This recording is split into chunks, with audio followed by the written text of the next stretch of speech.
ปัจจุบันภาครัฐบาลลาวกำลังเร่งขับเคลื่อนปฏิรูปบรรดารัฐวิสาหกิจต่างๆภายหลังต้องเผชิญกับปัญหาการคอร์รัปชันที่สร้างภาระหนี้สินสะสมมาหลายปีจนกลายเป็นภาระหนักทางการเงินที่ภาครัฐบาลลาวบ่อาจสามารถอุ้มบรรดารัฐวิสาหกิจต่างๆให้อยู่ในมือของภาครัฐบาลได้อีกต่อไปซึ่งการเร่งปฏิรูปบรรดารัฐวิสาหกิจต่างๆนั้นจึงบ่เพียงเป็นการเปิดเผยภาระหนี้สินที่สะสมมาโดนนานหากแต่ยังสะท้อนเห็นถึงความอ่อนแอด้านบริหารของภาครัฐบาลที่บ่อาจสามารถใช้อำนาจในการบังคับใช้ระเบียบกฎหมายเพื่อกำจัดคนในระบบการนำที่ค่อยถากัดกินแรงสร้างรายรับสำคัญของชาติได้ดังตัวอย่างในเดือนมิถุนายน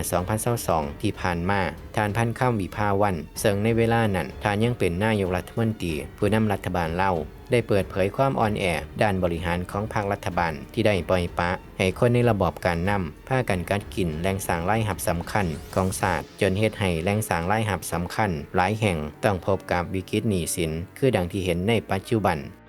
ข้าพเจ้าก็รายงานเมื่อก่อนนั่นเด้ทุกบริษัทรัฐวิสาหกิจนี่มีน้อยที่สุดที่มีผลกำไรรายงานรูปทุนหมด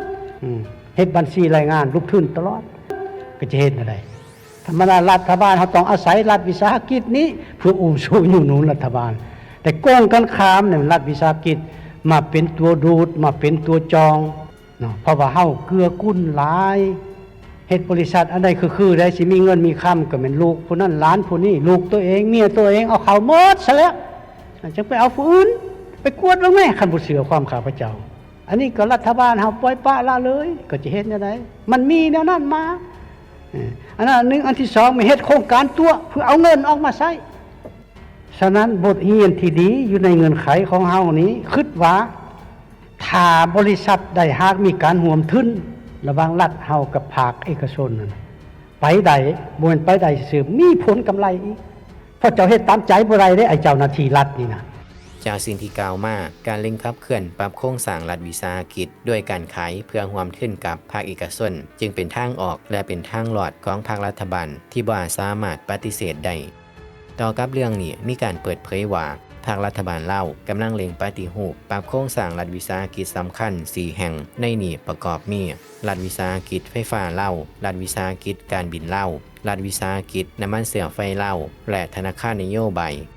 ซึ่งล่าสุดในวันที่10 พฤศจิกายน ปี 2025 ที่ผ่านมามีความเคลื่อนไหวว่ารัฐบาลลาวได้บรรลุข้อตกลงให้บริษัทโคแม็กหรือ Commercial Aircraft Corporation ซึ่งเป็นบริษัทผู้ผลิตเรือบินของจีนสามารถเข้าร่วมทุนในรัฐวิสาหกิจการบินลาวหรือลาวแอร์ไลน์ได้ในอัตราส่วน 51:49คือรัฐบาลลาวจะยังคงถือหุ้นใหญ่ 51% และบริษัทโคแม็กของจีนจะถือหุ้น 49%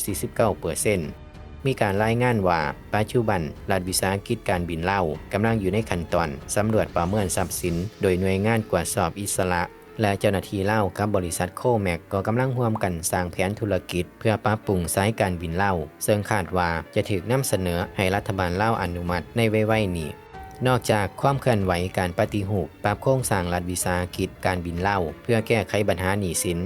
ในวันที่ 14 พฤศจิกายน ปี 2025 ที่ผ่านมาลาวเทียนไทม์สื่อของลาวก็ได้รายงานความเคลื่อนไหวการปรับโครงสร้างรัฐวิสาหกิจน้ำมันเสียไฟลาวว่าตามการรายงานในกล่องประชุมสภาแห่งชาติในวันที่ 13 พฤศจิกายน ปี 2025 ที่ผ่านมาปัจจุบันรัฐบาลลาวกำลังสอบหาบริษัทที่มีความสามารถทั้งด้านการเงินเข้ามาร่วมทุนเพื่อยกระดับฐานะการเงินให้รัฐวิสาหกิจน้ำมันเสียไฟลาว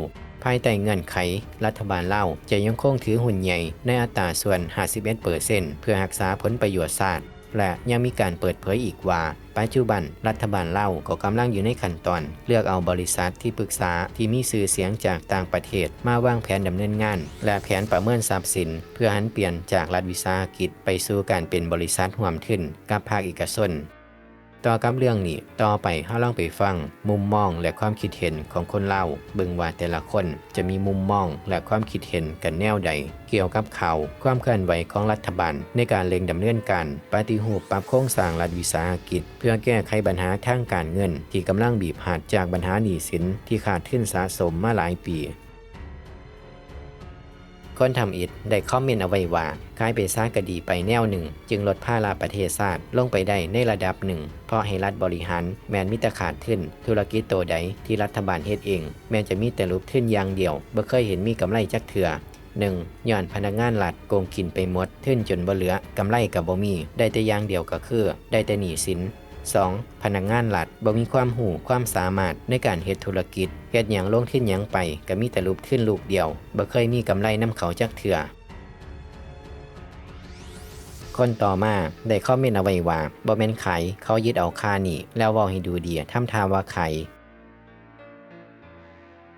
คนต่อมาได้คอมเมนต์เอาไว้ว่าไฟฟ้าก็ไปแล้วการบินก็ไปแล้วพลังงานเสื่อมไฟก็ไปแล้วขายศาสตร์ของแค่คนต่อมาได้คอมเมนต์เอาไว้ว่าดีแล้วขายออกเพื่อให้มีการกวาดกาเข้มงวดขึ้นถ้าเป็นของรัฐ 100% มีแต่รูปทุนและจิบหายไว้วอดไปหน้าไฟฟ้าเล่าก็ควรเฮ็ดแบบเดียวกันนี่ถ้ายังปล่อยปละเอาไว้แบบเดิมไฟฟ้าเล่ามีแต่จะรูปทุนและการบริการก็ขี้ให้ไปหน้ามีการไฟฟ้าหลายเท่าใดค่าไฟฟ้าก็ยิ่งสูงขึ้นไปติ๊กๆอยู่บ้านเฮามีแต่แนวแปลกๆคนต่อมาได้คอมเมนต์เอาไว้ว่าถ้าบ่ให้เอกชนมีหุ้นส่วนเจ๊งแน่นอนแต่ประชาชนจะได้ใส่ราคาแพงขึ้นเตรียมเบิงสิไปแนวทางใดอีกคนต่อมาได้คอมเมนต์เอาไว้ว่าดีแล้วการบริหารจึงง่ายขึ้นการคอร์รัปชันก็สามารถตรวจสอบได้คนต่อมาได้คอมเมนต์เอาไว้ว่าจันไปไซก็คือเก่ารัฐกับคนเอกชนกับคนร่วมหัวกันอีกแนมไปเบิงเวียดนามจีนรัฐวิสาหกิจรัฐเข้มแข็งของเฮาหันไปไซก็คือเก่าถ้าระบบตรวจสอบการปฏิบัติกฎหมายยังอ่อนแอคนต่อมาได้คอมเมนต์เอาไว้ว่าดีแล้วดีกว่าปล่อยให้โกงกันแบบบ่มีความรับผิดชอบหยังเลยคนต่อมาได้คอมเมนต์เอาไว้ว่าเห็นดีนำส่วนหลายรัฐวิสาหกิจคนลาวบริหารขาดทุนคนต่อมาได้คอมเมนต์เอาไว้ว่าสรุปสั้นๆอันใดที่เป็นของรัฐบาลโดยตรงล้วนแล้วแต่ขาดทุนลงทุนก็เพื่อหวังผลกำไรอันนี้มีแต่รูปทุนเงิดไตคนต่อมาได้คอมเมนต์เอาไว้ว่าอันใดถ้ามีรัฐบาลไปวุ่นนำบอกเลยเป็นหนี้แล้วก็เจ๊งคนต่อมาได้คอมเมนต์เอาไว้ว่าตกลงรัฐบาลมีหยังที่ยังเป็นรัฐวิสาหกิจ 100% มีแต่เขาสัมปทานหมดหวาแล้วก็ไปนอนกินเงินอยู่เฮือนผู้ใหม่เข้ามาใกล้ต่ออายุสัมปทานคนต่อมาได้คอมเมนต์เอาไว้ว่าเห็นดีในเมื่อภาคส่วนองค์การจัดตั้งรัฐคนลาวบ่มีความสามารถบริหารจัดการได้ก็ต้องยอมรับความเป็นจริงคนต่อมาได้คอมเมนต์เอาไว้ว่าบ้านเฮาส่วนใหญ่เป็นระบบจุนเจือแบ่งกลุ่มกันปัจจุบันนี้ประชาชนขาดความเชื่อมั่นในการบริหารของรัฐขาดประสิทธิภาพขาดวินัยผู้น้อยบ่นับถือผู้ใหญ่คนต่อมาได้คอมเมนต์เอาไว้ว่ามีหยังที่มันบริหารแล้วบ่สิบหายแหน่กูเห็นคิวต่อไปเลยประตูไส้กับถาดหลวงแคมของจีนสัมปทานคนต่อมาได้คอมเมนต์เอาไว้ว่าบ่มีปัญญาพัฒนาประเทศตัวเองแล้วขายให้ต่างชาติเข้ามาครอบครองคนต่อมาได้คอมเมนต์เอาไว้ว่าขายหรือลบหนี้เอาดีๆ